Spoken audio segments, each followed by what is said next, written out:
Chers amis, bonjour, salut à tous, bienvenue dans La Réunion est là et bienvenue à tous ceux qui nous rejoignent pour cette deuxième partie où je prends le relais de Jismir Amoudou. Nous allons continuer avec une conversation que nous avions abordée la semaine dernière sur Jiddu Krishnamurti, sur l'image de soi et comment se détacher de cette image. Accrochez-vous, ça va être intense et c'est maintenant dans Cosmo Réunionnais.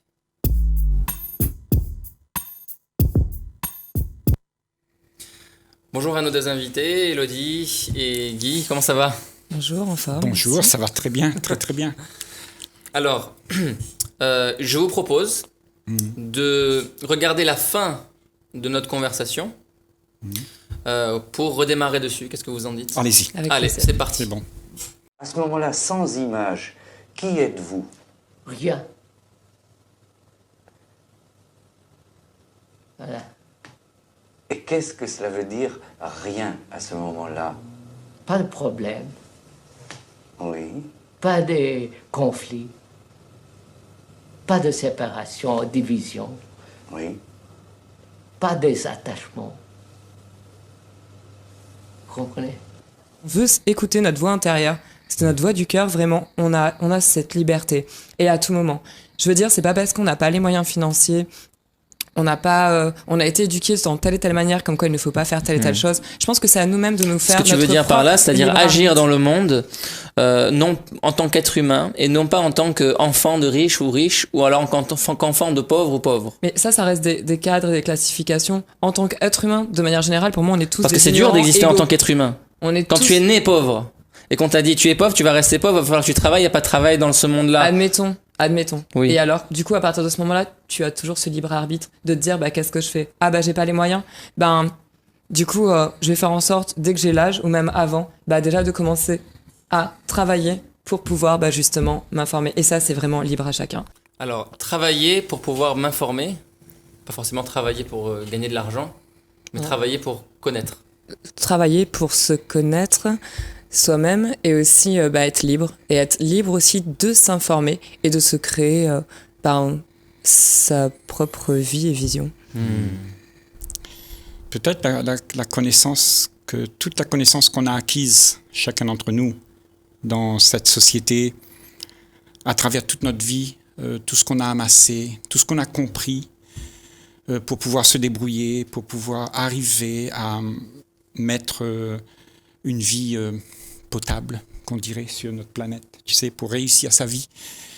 Tout ça, peut-être c'est ça qu'il parlait, de cette image qu'on se crée de soi-même, c'est toute cette connaissance qu'on a accumulée et qu'on veut absolument faire agir toute cette connaissance. Et aujourd'hui, nous vivons avec cette image. Qu'est-ce que réussir sa vie ? On pourrait en faire tout un débat, effectivement, parce que chacun a une vision différente à ce sujet, sur les images. Oui, justement, donc peut-être que c'est là où est l'astuce de pouvoir sortir de cette image de soi. Cette image de soi, c'est tout ce que je suis devenu. Je suis mon nom, je suis ma connaissance, mon père, ma mère, mes enfants. Je connais tout ça. Et ça, c'est mon connu. Est-ce qu'il y a un autre état de soi qui n'a pas tout ça, qui est libre de tout ça ? Ça veut dire que ta tête, elle est vide.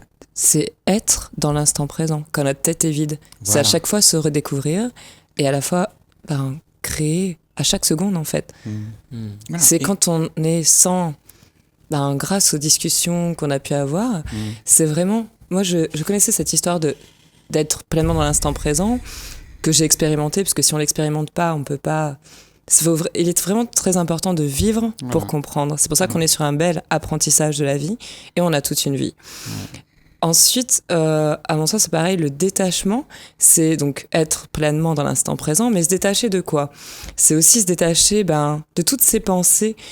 Moi, j'étais pas consciente et j'en ai pris conscience il y a pas longtemps, donc un grand merci aussi Guy Roger pour nos échanges, parce que pour moi, en fait, jusqu'à là, j'étais vraiment donc dans ce détachement, c'est profiter pleinement, mais inconsciemment, j'avais toujours ce côté, donc dans le détachement, c'est-à-dire profiter pleinement, oser sortir de sa zone de confort, tout ce qu'on disait, renaître à chaque instant, mais en l'occurrence, je trouve que ce qui est essentiel, c'est quand même de bien prendre conscience que le côté plaisir et désir, c'est ça, je pense, qui tue crée la désunion en fait.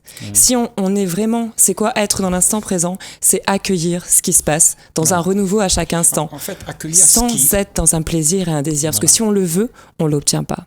C'est-à-dire ça se fait dans un état de paix, de sérénité, de calme, et non pas dans quelque chose qu'on voudrait aller chercher. Alors si on prend l'exemple de quelqu'un qui veut la réussite financière, monétaire, entrepreneuriale, il veut aller chercher.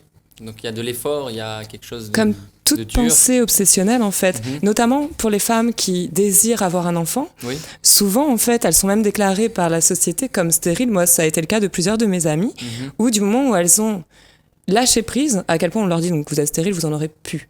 Donc forcément, il faut un certain nombre de temps pour qu'elles arrivent à se dire bon bah c'est ok, j'en aurai pas. Et là, elles tombent enceintes naturellement. Enfin, ça fait vraiment partie. Enfin, ça, je trouve que c'est une belle image et un bel exemple pour prendre conscience que ces pensées obsessionnelles, comme je veux de l'argent, forcément, on va créer tout l'inverse. En fait, on va attirer à nous l'inverse. C'est pas je veux, c'est j'accueille tout ce qui se passe dans un renouveau total à chaque seconde, à chaque instant. Et là, toutes les portes du possible s'ouvrent en fait. Là maintenant, je suis là maintenant, et j'accueille tout à part égale. C'est ça. Comme vous dites, tout s'ouvre à nous. Toutes les possibles s'ouvrent à nous à ce moment-là. Alors justement, sans aucun effort, Guy Roger. Je voulais juste mettre le point là-dessus. C'est que justement, quand on est dans cet état de ne pas comparer, parce que le problème, c'est que nous avons une connaissance en nous qui fait on se compare entre lui et moi, comment il est, lui et moi, je suis comme ça, est-ce que ce serait pas mieux de faire comme ça? Et nos esprits ne s'arrêtent jamais en fait. Donc on est toujours dans cette intention de se montrer en tant que ce que je suis construit. Je me suis construit d'une certaine manière. Et justement, là, comment faire en sorte que cette image de soi, est-ce qu'on peut vivre, nous les êtres humains, sans aucune image? Si on part du principe où on est tous des ignorants à chaque seconde, et qu'en fait, on va à un moment donné faire abstraction de nos connaissances, et on est tous égaux justement dans cette ignorance pour pouvoir partager ces idées en commun. Partir de là, on dit je ne sais pas. Exactement. On part de là. On c'est n'est rien. notre point de départ. Je suis rien, je ne sais rien, et je commence à découvrir tout de façon comme un émerveillement, comme un enfant qui le voit pour la première fois. Et là, c'est là que la vie se passe. Exactement. C'est là que la vie nous traverse. C'est là que on a un enfant et qu'on lui fait pas de mal. C'est là qu'on a une union familiale, citoyenne, nationale si on veut, voire même humaine au niveau total de la planète. Non, le fait que d'être là maintenant. Le fait que nous ne sommes pas là maintenant. Parce qu'il faut bien le dire, les faits sont là. Je pense que on peut en faire un concept. Oui. De ne pas être là maintenant. On peut en faire une religion, voilà, et puis on le suit pas, finalement. Voilà, on peut en faire une charte, réalité... comme on fait des chartes en politique, comme on fait des chartes de droits de l'homme et de l'humanité, de je sais pas quoi, et puis on le suit pas. Exactement. Mais alors allons le vivre maintenant, c'est ça que vous dites. C'est ça. La réalité de ce qu'on est là maintenant n'est tout simplement pas de ce quoi on est en train de se parler. La plupart d'entre nous ne sommes pas comme ça. Nous sommes avec plein d'idées dans la tête, plein d'images de soi. Et ça, c'est une réalité. Et si on ne réalise pas ça, comment peut-on aller faire en sorte que les choses soient vues ? Si on n'a pas vu ça, on continuera toujours pareil. Donc selon vous, ça ne sert à rien ou ça a une utilité limitée de parler de l'instant présent, de parler de choses, de ces concepts-là. Exact. Et la première étape, ce serait de réaliser qu'on est en train de se mentir. Exactement. On est dans une vie qui, du matin au soir et du soir au matin, est en train de penser, de cogiter, à faire des choses pour réussir, pour plaire à un tel ou un tel, pour gagner telle note, pour gagner tel projet. Et c'est de voir ça, c'est la première étape. Exactement. À partir du moment où on a vu ce phénomène qui se passe en nous, parce que nous sommes ça. Nous sommes cette entité qui voulons paraître et qui voulons... Si nous voyons ça, si nous nous observons un peu, nous nous apercevrons que là, à ce moment-là, nous sommes quelque chose. Et le truc, c'est ce quelque chose, c'est une illusion qu'on a fabriquée et qui n'existe pas. Tu vois, quand on se donne l'apparence de quelqu'un de gentil, de quelqu'un de bien, tout ça, mais au fond, on n'a pas changé. 2 minutes après, on retourne à la même activité. Ça fait partie des masques. On dit je t'aime aujourd'hui, mais demain, j'ai changé d'avis. Bien sûr. Alors, si on veut prendre l'exemple de ce plateau, on est réunis. Il y a le téléspectateur qui nous regarde, nous sommes chacun à une place, alors consultant ici, présentateur là, téléspectateur là dedans dans la télé. Comment est-ce qu'on déconstruirait cette image? Par où est-ce qu'on commence? Par où est-ce qu'on a commencé à se leurrer, comme dit Guy Roger? Bon, faut d'abord voir là où on s'est menti. Par où est-ce que vous commenceriez? Alors pour le plateau, faudrait revenir déjà à la source. Comment, en tant qu'être humain, on a évolué dans ces circonstances-là, comme Guy Roger le disait la dernière fois, comprendre comment on a coupé ces liens en fait d'amour et d'union. Comment l'être humain a évolué pour couper ces liens. Alors, je sens que ce dont on est en train de parler, c'est au lieu d'aller analyser ce qui se produit, les enchaînements, c'est de voir là maintenant. Déjà sur le plateau. Voilà, sur le plateau, avec le téléspectateur, qu'est-ce qui est en train de se passer au niveau de l'image? Parce qu'on est en train de jouer là avec l'image. Par exemple, les gens pensent que je porte une veste, je suis quelqu'un, ou que je suis présentateur, je suis quelqu'un, alors que c'est faux. Ils voient quelqu'un parler à un consultant parler et lui dire faudrait faire ci, faudrait faire ça. Ils pensent que la personne sait, alors que peut-être c'est faux. J'aimerais qu'on aille là-dedans et puis qu'on voit les mensonges qu'on se dit. Qui fait perdurer la télé telle qu'on la connaît. Est-ce que nous pouvons voir, là maintenant, nos comportements? Est-ce qu'on peut voir juste là, même le téléspectateur, s'il est dans son salon assis? Peut-être qu'il a été autoritaire avec son enfant, il lui a dit « fais ça ». Est-ce qu'il peut voir qu'il est en train de faire ça? Est-ce qu'il peut voir qu'il est en train de jouer un rôle pour pouvoir, lui, être bien? Et tout ça, toute cette activité, quand on se regarde vraiment vivre la vie qu'il y a, et qu'on s'aperçoit que c'est pas vraiment qu'est-ce qui nous donne de l'harmonie. Ça crée plus de la cacophonie que de l'harmonie. On a les enfants qui sont pas contents parce que tu as réagi comme ça. Ta femme, si tu lui as dit écoute chérie, tu aurais dû mettre le repas avant sur la table parce que je suis arrivé, je suis en colère.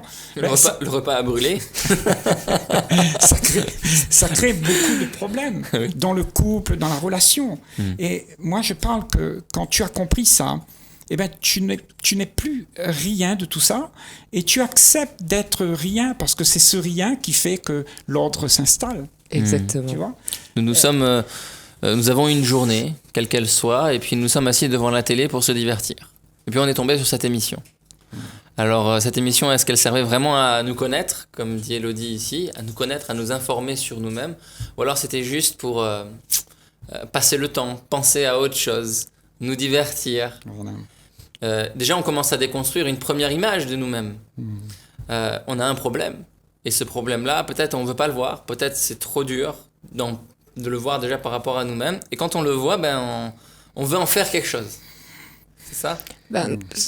Par mon expérience, ce que j'ai pu voir aussi, c'est réussir à se détacher du coup de soi-même quand on n'est rien.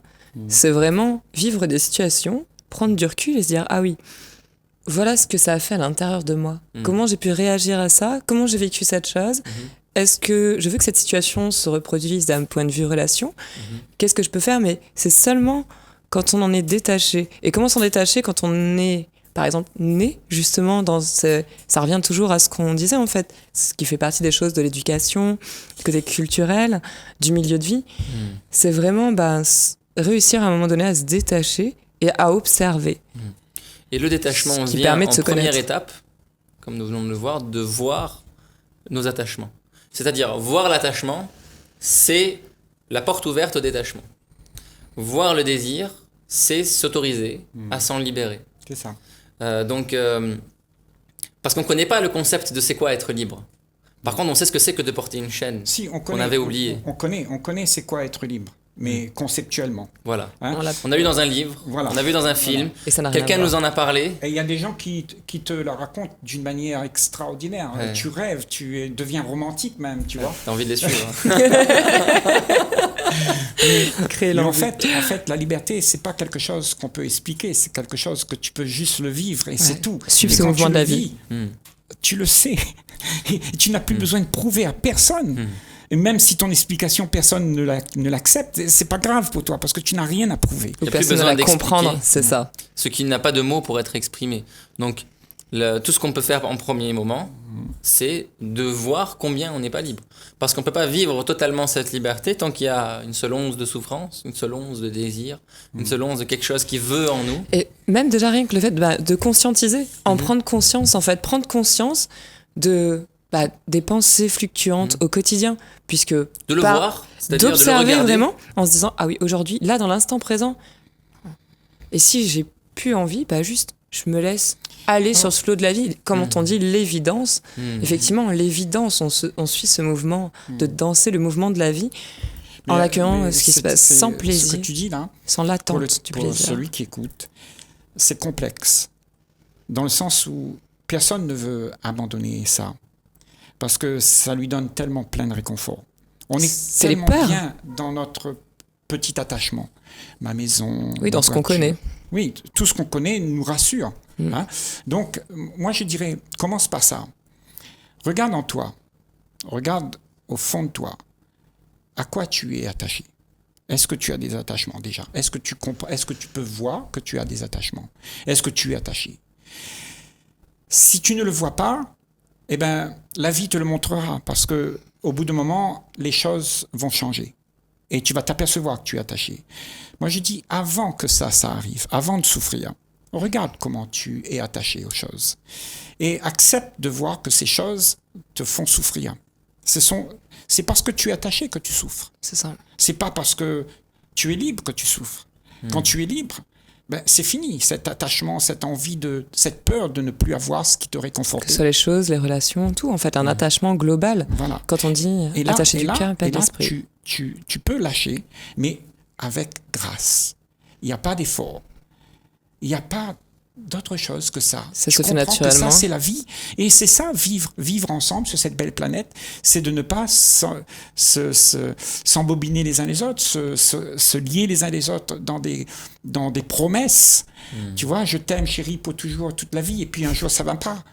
Donc on souffre. On sait qu'on va souffrir. Alors ne nous attachons pas. Vivons l'instant, là. C'est ça. Et justement, si on est libre nous-mêmes, on accueille la liberté de chacun. Bien sûr.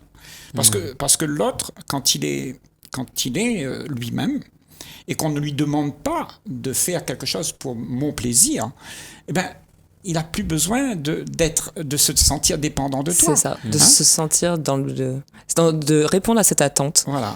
Et du coup, les choses se font naturellement. Et regarde dans nos familles. Et elles se font bien. Dans nos familles, ici à La Réunion, dans nos couples. Oui. Qu'est-ce qui se passe? On veut que l'autre soit à mon goût. Contrôler, changer. Soit comme je veux. Comme j'aimerais avoir. C'est ça. Comme il me donne du plaisir. Comme j'ai été éduquée, comme tout ce qu'on m'a inculqué. C'est ça qui crée des barrières et des limites. Je veux reproduire ça. C'est ça. On t'a dit, et si à je tel âge, pas, tu je dois me faire sens ceci. insécure. Exactement. Ouais, et du coup, j'ai que je suis toutes pas mes dans peurs. la norme. Et du coup, je m'attache et je détruis tout. Voilà. Et on est dans la destruction et non dans la construction et de l'union. Ouais, donc se détacher, lâcher prise. Il y a quelque chose, je sens, qui est en train de se passer qui est très apaisant, très serein, très calme ici, qui nous recentre dans cette émission. D'ailleurs, même un groupe d'étudiants nous a rejoints, par surprise. Et je vois qu'ils ont sorti la tête du smartphone et qu'ils sont en train d'écouter. Et l'un des attachements qu'on a, c'est par rapport aux technologies. Notamment, on dit, allez, combien j'ai de notifs sur Facebook? Qu'est-ce qu'il y a de nouveau sur YouTube? Parce que quelque part, on s'est habitué à ça. Et physiologiquement, on va vers ça. Tu vois, physiquement. Donc, c'est instinctif. C'est un addict. instinct. Donc, dès que tu vois que tu es en train de t'attacher, tu te libères de l'attachement. Donc, c'est quoi? C'est le mouvement de « Ah, faut que j'y aille ». Dès que j'ai un temps libre, voilà, un réflexe d'y aller. Et dès qu'on l'a vu, on a le choix. C'est-à-dire, on a le pouvoir d'y aller ou de ne pas y aller. Ou de voir à quel point est-ce que c'est utile pour moi d'y aller, ou de rester dans l'instant qu'on est en train de vivre là, maintenant. Alors, le problème d'être rien, en fait, c'est de s'être identifié à quelque chose qui nous ressemble. C'est-à-dire, justement, tu parles du téléphone. Donc, ça, j'aime. Donc, je m'identifie à ça et je vais rentrer dedans. Et ce plaisir m'est indispensable parce que je suis dépendant de ça. Si c'est pas là, je me sens mal. Parce que je suis en manque d'image de moi. Donc, il faut absolument que je m'intègre à cette identité et je veux absolument vivre comme ça. Par exemple, ce qu'on est en train de dire. Le problème, ça fait souffrir. Ça fait souffrir. C'est C'est-à-dire, dans l'image. je poste une image sur Instagram, d'accord, et puis j'attends voir qui est-ce qui a commenté. Du coup, j'attends. Je crée une attente. Alors, si on commente en bien, ben, je deviens addict au bien que les gens pourraient me donner à travers les commentaires. Et si on me commente en mal, je me sens mal. Et ça peut mener, on l'a vu, jusqu'à très récemment, à des suicides. Alors que ça reste dans l'image de soi. Et pourquoi vouloir C'est l'image chercher qui à a été l'extérieur? attaquée, la personne était en vie. L'image était attaquée, l'image était anéantie, l'image était tuée sur les réseaux. Mais pas elle. Et elle, parce qu'elle pensait être l'image, s'est suicidée. Et si maintenant on arrête ça, ces jeux d'images et d'ego, ça ne veut pas dire que tu n'as plus de téléphone. Hein. ça ne veut pas dire que tu n'as plus de téléphone, ça ne veut pas dire que tu n'utilises plus Instagram. Mais peut-être tu montres autre chose à travers la technologie. Et que tu l'utilises de manière beaucoup plus écologique. Tu n'auras plus le réflexe, la compulsion. Quand tu te lèves le matin, c'est tout de suite ton téléphone. Tu vois, tu n'auras plus ça. Parce que ton intérêt n'a plus accès à ça. Parce que ce qui crée ça, c'est l'intérêt de moi qui veut exister. Peut-être tu auras, le matin, au réveil, au lieu d'avoir le désir d'aller vers le téléphone, tu auras la sensation, la joie d'être avec toi-même, dans le silence. Et le calme de ce moment si précieux, quand on se réveille. Tu sais, on n'a pas de pensée, on n'a pas de tracas, il n'y a rien.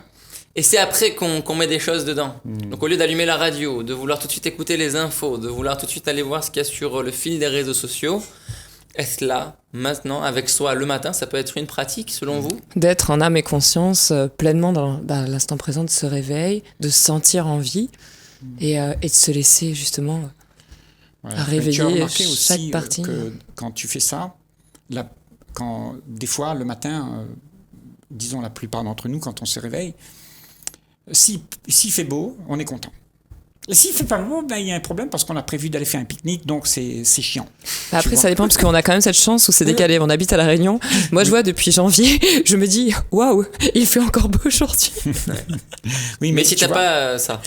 Tu vois, c'est ça. Le problème, c'est que nous basons beaucoup avec la démarche, comment l'extérieur se passe.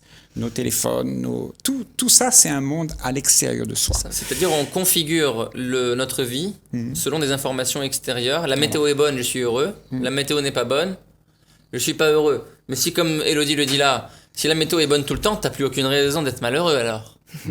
Mais si t'es malheureux, c'est qu'il y a une autre raison à ça. Il faut aller chercher et voir ce que c'est. Et c'est tellement plus facile dans la société actuelle de vouloir chercher. On a tous eu à un moment donné, je pense, avoir eu envie d'un câlin, par exemple. Et ben, on veut toujours le chercher à l'extérieur. C'est tellement plus simple, plutôt que de regarder à l'intérieur et de se l'apporter à nous-mêmes. Un câlin ? Ouais, ça se fait. Exactement, être doux avec soi-même. Exactement. Bah, mais parce que justement, on va conclure là-dessus. Guy, on va faire le mot de conclusion. Faites-vous des câlins à vous-même. Voilà. Aimez-vous. Parce que justement, cet amour que l'on porte pour soi ne dépend de personne. Et quand il y a une dépendance à quelqu'un, eh ben, il y a une rivalité, il y a de la division, et ça crée des images de moi, de lui, et puis on veut exister à travers ces images pour avoir ce câlin, tu vois. Alors moi je dis, allons voir quand on fait tout ça, et quand on fait tout ça, de le voir et d'avoir l'intelligence d'arrêter, tu vois. Et c'est quand on est dans cette autosatisfaction d'ailleurs, c'est-à-dire qu'on arrive à accepter pleinement qui l'on est, à s'accueillir, à se découvrir et s'accueillir, donc renaître chaque instant et aimer. À partir de ce moment-là, tout se passe justement si on est dans un lâcher-prise. Alors peut-être aimer, c'est ça, c'est être sans image, c'est l'amour qui traverse à travers l'être que tu es, et il y a une manifestation de cet amour qui n'est pas toi, qui n'est pas moi, qui n'est pas lui, qui est un tout. Qui est nous, hein, et ça nous appartient à tous. Et on a tous ça en nous. Et justement, pour avoir ça, il faut justement que l'image de soi ne soit plus là. Exactement. Chers amis, l'image de soi, une dernière question et on va conclure avec ça. Si demain je me fais rebaptiser et que je deviens français après les 30 années vécues en France, alors que même je ne suis pas créole et j'anime une émission créole sur La Réunion l'est là, je suis même pas français. C'est-à-dire si tu te bases sur mon image et mon histoire, j'aurais aucune raison d'être dans la télé. C'est que la personne qui a accepté que je vienne a vu autre chose que l'image que j'ai. Moi, admettons que je me rebaptise Adam. Moi, j'adorerais m'appeler Adam parce que, tu sais, c'était à l'origine de l'humanité. Puis il n'y avait pas de religion à l'époque. Moi, je savais pas trop si c'était pour rencontrer Ève ou si c'était pour croquer dans la panne d'Adam. Non, c'est juste pour poser les bases. Si tu étais la première personne au monde à avoir connu qui tu es, d'accord, avoir pris conscience, sans religion, sans personne, et que tu n'aies aucune image de toi-même, d'accord, et tu te retrouves là tout à coup en 2019, et tu deviens président de la République. Et tu proposes une loi en disant plus d'image nulle part, plus personne n'aura d'image. Si dans ce programme, il y a ça, est-ce que tu me suivrais ? Ben, écoute, déjà, je ne pourrais pas te suivre parce que, je vais te dire pourquoi. Parce que l'image ne peut pas se créer comme une loi. Il n'y a pas de loi. Tu vois, il y a juste la vie qui est ça. Il n'y a rien au-dessus de tout ça ou au-dessous de tout ça. C'est-à-dire, il y a personne qui peut faire quelque chose pour que cela se produise. Cela est là. Cela est là. Déjà. Voilà. Très bien. Et nous sommes ça. Vous êtes d'accord avec ça ? Bien évidemment. Très bien. On va conclure là-dessus. Chers amis, à très bientôt et à la prochaine émission dans La Réunion est là.